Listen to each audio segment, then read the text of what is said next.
Buenos días, tardes o noches, el día de hoy les traigo un video hablando y criticando a Rage Games, y en especial para hablar del modo de juego Open World, pero antes de empezar debemos de saber que Open World anteriormente fue conocido como World X, luego de un tiempo Packwatch, unos meses después Origin y finalmente Open World, juego que ha sido esperado por muchos dentro de la comunidad de Shindo, sobre todo los que querían vivir una experiencia Shinobi sin igual, aquellos que estaban dispuestos a superar grandes retos y jugar un modo de juego tan difícil como lo fue World X. Yo sin problemas les podría decir que World X es el Dark Souls de Shindo Life, siendo jugado por pocos, por aquellos que querían un reto de verdad, juego que fue creado aproximadamente hace 2 años y abierto cerca de esas fechas, muchos se rendían después del primer día, por eso mismo fue tan poco jugado, tuvo su propio sistema clandestino de organización, sin necesidad de tener admins.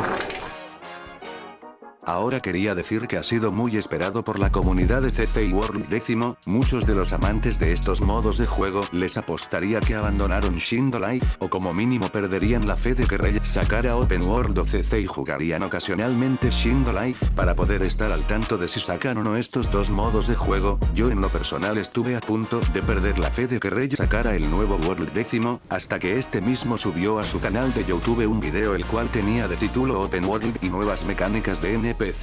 cosa que me hizo recobrar la fe de que sacaran World X pero como un nuevo modo de juego, cosa que estoy completamente seguro que sintieron también los fans de este maravilloso modo de juego. Todo esto es debido a que Rage casi no actualizó World X desde que salió hasta que lo cerraron, siendo solamente 2 actualizaciones las que fueron otorgadas a este modo de juego, siendo una de esta la apertura de 2 nuevas misiones, un pergamino y misión de proteger el área encargada, y la otra update entre muchas comillas, fue el ingreso de 2 nuevos Gekko y Genkai a World X, los cuales fueron Bolt y Inferno, siendo el último Genkai uno de los Genkais que hizo que los Uchiha se vuelvan el triple de poderosos, haciendo que estos pasarán a ser del bando LGBTIQ, pero eso es tema para otro video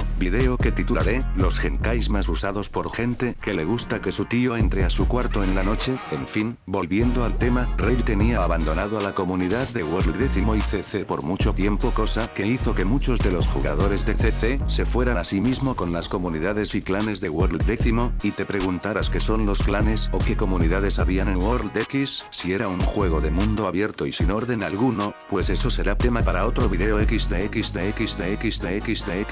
Ha pasado 1 año y medio desde sido presencia de cómo le meten 2 actualizaciones por el culo y con odio, es simplemente terrible. Ahora otro problema es el por qué Rage se demorara tanto en hacer este modo de juego, y ustedes dirán, posiblemente sea porque tiene familia y no solo tiene vida como programador y diseñador de juegos. No, no es así, porque el perrusco de Rage, con todo respeto, se la pasa haciendo y creando poderes randoms sin sentido alguno, y él mismo ha recalcado que hacer una update pequeña le lleva 1 semana, llegando al punto de ser absurdo, por lo que se la pasaría trabajando 1 semana entera junto a su equipo para meter cosas random, haciendo que la esencia de jugar un juego basado en el mundo Shinobi y en el anime de Naruto se pierda casi por completo, cosa que World X y CC en su tiempo sí daba, y con diferencia. Lo mismo podríamos decir de Shindo Life en sus inicios, hasta que les llegó el copyright por tener mucho contenido de Naruto y llamarse Shinobi Life, literal, posiblemente en un por lo abrumador que se está haciendo que metan genkais, fases, modes y bestias con cola sin sentido alguno, con utilidad absurda, que hace que el juego se vuelva curseado. En fin, esperemos que no sea así y que hagan apertorio al menos este año de Open World o Hardcore, el cual el último no tenemos información, pero en fin, esperemos que sea un buen modo de juego y no le quiten la esencia que transmitía, que siga siendo abierto para el público y lo jueguen muchas personas. Desde aquí les recomiendo mucho jugar este juego el día de su salida, sé que puede que llegue a ser difícil, pero es la esencia viva de cómo vivir la vida Shinobi dentro de un juego y sentirlo en la sangre. Esperemos que siga siendo así, y esperemos sobre todo que Rage deje de darnos jugo y nos dé el postre y el platillo principal. Les deseo un buen día, tarde o noche, me despido, yo soy Shinobi Siuli, sé que tú serás un gran Shinobi. Hasta la próxima.